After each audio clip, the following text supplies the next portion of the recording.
مایوسی گناہ ہے، امید رکھو، دعا کرو۔ مایوسی وہ آواز ہے جو شیطان تمہارے دل میں ڈالتا ہے کہ کچھ نہیں بدلے گا، کچھ بھی نہیں ہوگا، کہ سب ختم ہو چکا ہے۔ لیکن رب کہتا ہے میری رحمت سے مایوس نہ ہو۔ جب تم دعا کرتے ہو تو تم اللہ سے بات کرتے ہو، اللہ سے ہم کلام ہوتے ہو، اور جب تم امید رکھتے ہو تو تم اس کی قدرت پر ایمان رکھتے ہو۔ بے شک مایوسی گناہ ہے، کیونکہ تم جس رب کو پکار رہے ہو وہ تو کن فیکن کا مالک ہے۔ وہ کن فیکن والا رب ہے جو صرف ہو جا کہتا ہے اور سب کچھ ہو جاتا ہے۔ تو امید رکھو، چاہے وقت کتنا ہی مشکل لگ رہا ہے، تم اپنے رب سے امید کا تعلق نہ توڑو، تم اپنے رب سے دعا کا تعلق نہ ختم کرو۔ بے شک وہ رب تو 70 ماؤں سے زیادہ محبت کرنے والا ہے۔ تم ضرور وہ دن دیکھو گے۔ بے شک تمہاری ایک ماں تم سے کتنی محبت کرتی ہے، اور وہ رب تو 70 ماؤں سے زیادہ محبت کرنے والا ہے۔ تمہیں اپنی محبت کا رنگ دکھاتے ہوئے راضی کرنے میں کوئی کسر نہیں چھوڑے گا۔ یہ صبر تمہارے لیے بہت جلد بڑے معجزے والا ایمان بن جائے گا انشاءاللہ۔ آپ جتنا اللہ کو مانتے جاتے ہیں، آپ کی زندگی میں اتنا ہی سکون آتا جاتا ہے۔ آپ کا دل مطمئن ہو جاتا ہے، اتنا مطمئن ہوتا ہے کہ آپ کو ڈھارس مل جاتی ہے۔ دکھ میں، درد میں، آنسوؤں میں، رونے میں۔ اس کا مطلب یہ نہیں کہ آپ کی زندگی میں کوئی پریشانی، کوئی مشکل باقی نہیں رہتی، بلکہ وہ مشکلیں، وہ پریشانیاں ساتھ ہوتے ہوئے بھی آپ مطمئن ہوتے ہیں۔ وہ اللہ کی نظر میں ہونے کا احساس، وہ آپ کے دل کو سکون دیتا ہے، وہ تمہارے قلب کو سکون بخشتا ہے، پرسکون رکھتا ہے۔ اللہ کے اپنے بندے سے وعدے۔ مشکل کے بعد آسانی کا وعدہ کیا ہے اللہ نے اپنے بندوں سے۔ صبر کرنے والوں کا ساتھ دینے کا وعدہ کیا ہے اللہ نے اپنے بندوں سے۔ جو چلا گیا اس سے بہتر دینے کا وعدہ کیا ہے۔ طاقت سے بڑھ کر تکلیف نہ دینے کا وعدہ کیا ہے۔ تو اطمینان رکھو، اپنے رب کی طرف سے اطمینان رکھو اور پرسکون رہو۔ اے بندہ مومن، کیا تم جانتے ہو دلوں کا نور کب ملتا ہے؟ تب جب ہمارا دل ہر گناہ سے اکتا جائے، ہر دنیا کی لذت ہمیں مائل نہ کر سکے، تب جب گناہ کرنے کا سب سامان ہمارے پاس موجود ہو اور ہم ایک طرف ہو کر نکل جائیں اپنے رب کی خاطر صراط مستقیم کی طرف، کہ کہیں میرا رب مجھ سے ناراض نہ ہو جائے۔ پتہ ہے دل کا نور یوں ہی نہیں مل جایا کرتا، اس کے لیے اپنے نفس سے جنگ لڑنی پڑتی ہے، ہر نفسانی خواہش کا گلا گھونٹنا پڑتا ہے، ہر اس غلط کام کو ترک کرنا پڑتا ہے جس سے میرے رب نے منع فرمایا ہے، اور ہر اس کام کو دل کی گہرائیوں اور خوشی سے کیا جاتا ہے جو میرے رب کی رضا ہے، جو میرے رب کا حکم ہے۔ تو سوچیں کہ آپ کو کون سے کام کرنا ناصد ہے، اپنا محاسبہ کریں اور خود کی اصلاح کریں، کیونکہ آپ خود کو خود ہی بدل سکتے ہیں، اور ہدایت بھی اسے ہی ملتی ہے جو ہدایت کی طلب رکھتا ہے۔ ایک ایک آنسو تمہارے رب کی عرش تک پہنچ جاتا ہے، تمہارے رب کے دربار تک پہنچ جاتا ہے۔ دنیا والے تھک جاتے ہیں سن کر، لیکن رب تب بھی سنتا ہے جب تم ٹوٹے ہوئے ہو اور بولنے کی ہمت بھی نہیں رہتی۔ کوئی وقت مقرر نہیں، کوئی خاص انداز نہیں، بس دل سے پکارو اور دیکھو کیسے رب تمہیں تھام لیتا ہے۔ تم بس رب سے بات کرو، کیونکہ وہی سب کچھ جانتا ہے اور وہی سب کچھ کر سکتا ہے۔ تم اللہ کو محبوب ہو، جانتے ہو تم اللہ کو بہت محبوب ہو، کیونکہ تم نے آزمائش کو ہنس کر گزارا ہے، کیونکہ تم نے صبر کا دامن نہیں چھوڑا، تم نے اپنے یقین کو کمزور نہیں ہونے دیا، کیونکہ تمہیں یقین تھا دعاؤں کی قبولیت کا، اور تمہیں یقین ہے معجزوں کے ہونے کا۔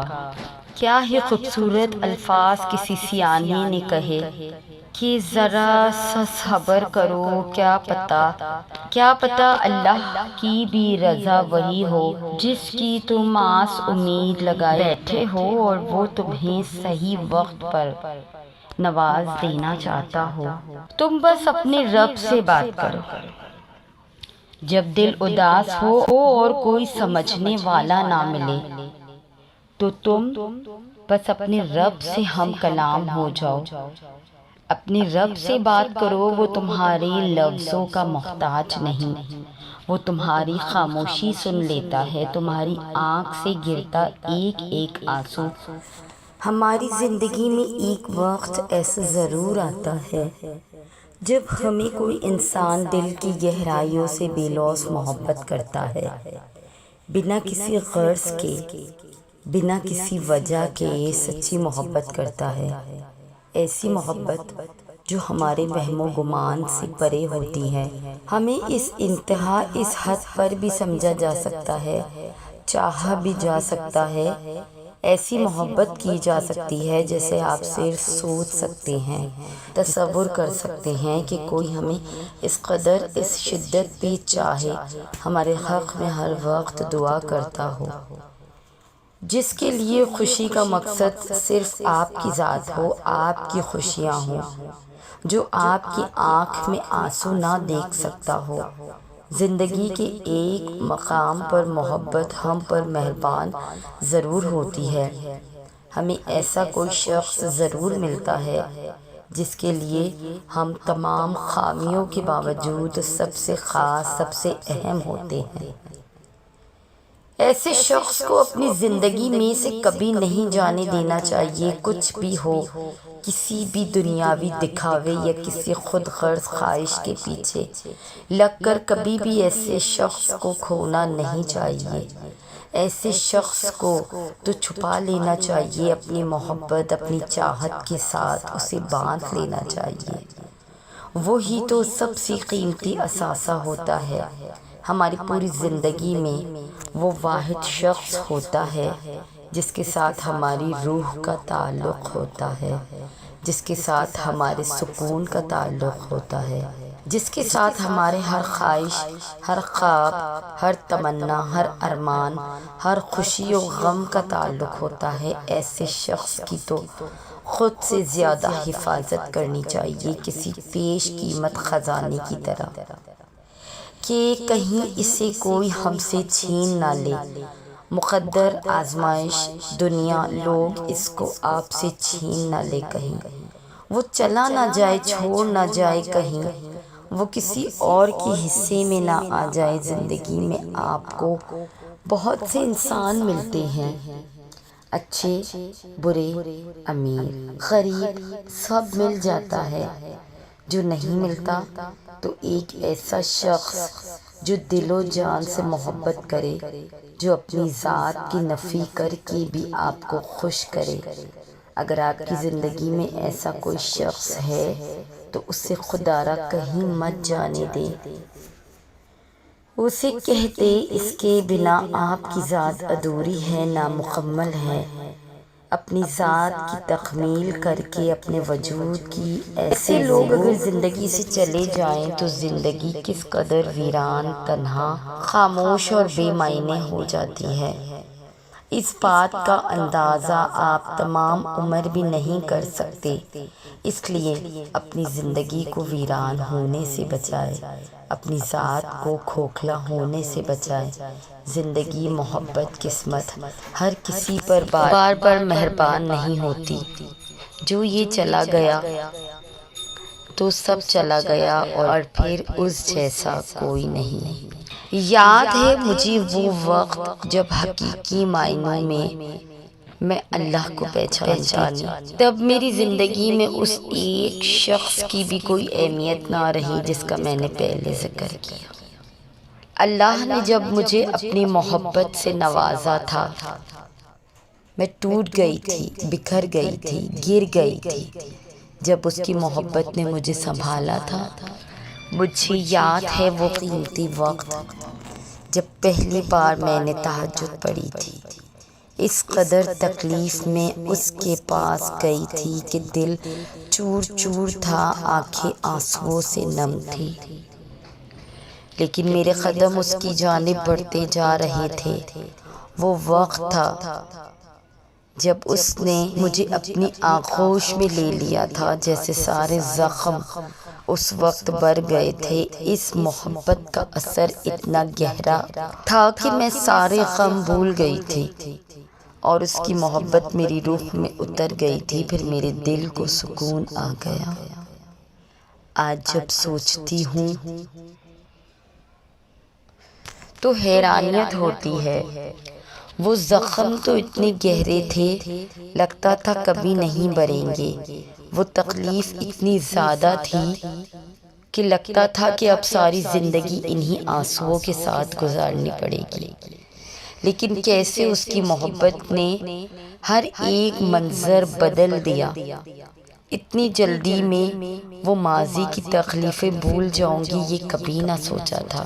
دنیا میں ہم سے چاہے شخص، کوئی بھی شخص جتنی بھی محبت کرے، آخر اس کی محبت کو زوال ہے کہ دنیا تو اسی کا نام ہے۔ لیکن جو اللہ کی محبت ہے، اللہ کی محبت کو کوئی زوال نہیں۔ آج جب میں سوچتی ہوں تو انہی آنسوؤں کے ساتھ گزارنی پڑے گی، لیکن کیسے اس کی محبت نے ہر ایک منظر بدل دیا۔ اتنی جلدی میں وہ ماضی کی تکلیفیں بھول جاؤں گی میں، یہ کبھی نہ سوچا تھا۔ آج جب سوچتی ہوں تو خود پر رشک آتا ہے کہ کیسے اس نے مجھ جیسی عام سی لڑکی کو اپنی خاص محبت سے نوازا۔ محبت سے زیادہ، اس کی محبت سے زیادہ قیمتی آج میرے پاس کچھ نہیں ہے۔ اس کی محبت میرے ساتھ ہے تو ہی آج میں اتنی مضبوط ہوں۔ یقین کرو، اللہ کی محبت انسان کو فرش سے عرش تک پہنچا دیتی ہے۔ وہ اپنے بندوں سے اتنی زیادہ محبت کرتا ہے جتنی تمہاری ماں بھی تم سے نہیں کر سکتی۔ اس کی محبت بہت خاص، اور جسے وہ اپنی محبت کے لیے چن لیتا ہے اسے بھی خاص کر دیتا ہے۔ وہ اپنے سب بندوں سے بہت محبت کرتا ہے۔ وہ ان سے بھی محبت کرتا ہے جو اسے یاد بھی نہیں کرتے۔ وہ ان کا بھی ہے، وہ ان کو بھی موقع دیتا ہے کہ لوٹ آؤ میری جانب، میں معاف کر دوں گا، تم آؤ تو صحیح۔ تم ایک قدم اس کی طرف چل کر جاؤ گے نا تو وہ 10 قدم دوڑ کر تمہاری طرف آئے گا۔ کون کر سکتا ہے کسی سے اتنی محبت؟ بے شک صرف تمہارا رب ہی کر سکتا ہے۔ تم دن بھر جانے انجانے میں اتنے گناہ کرتے ہو، جن کاموں سے اس نے منع کیا وہ کام کرتے ہو، وہ پھر بھی تم سے منہ نہیں موڑتا۔ وہ اتنا رحیم و کریم ہے، پھر بھی توبہ کا دروازہ تم پر کھلا رکھتا ہے، انتظار کرتا ہے تمہارا کہ میرا بندہ مجھ سے معافی مانگے تو میں اسے معاف کروں گا۔ پہلا قدم تمہیں اٹھانا ہے، پھر دیکھنا کیسے وہ تمہیں اپنے خاص بندوں میں شمار کر لیتا ہے، کیسے تمہارے ہر دکھ کو مٹا کر اپنی محبت سے سرخرو کر دیتا ہے۔ تو یہ تھی ہماری آج کی ویڈیو۔ اگر آپ ہماری اس کاوش کو پسند کرتے ہیں تو ہمارے چینل کو سبسکرائب کر کے ہمارے ساتھ جڑ جائیے۔ جزاک اللہ۔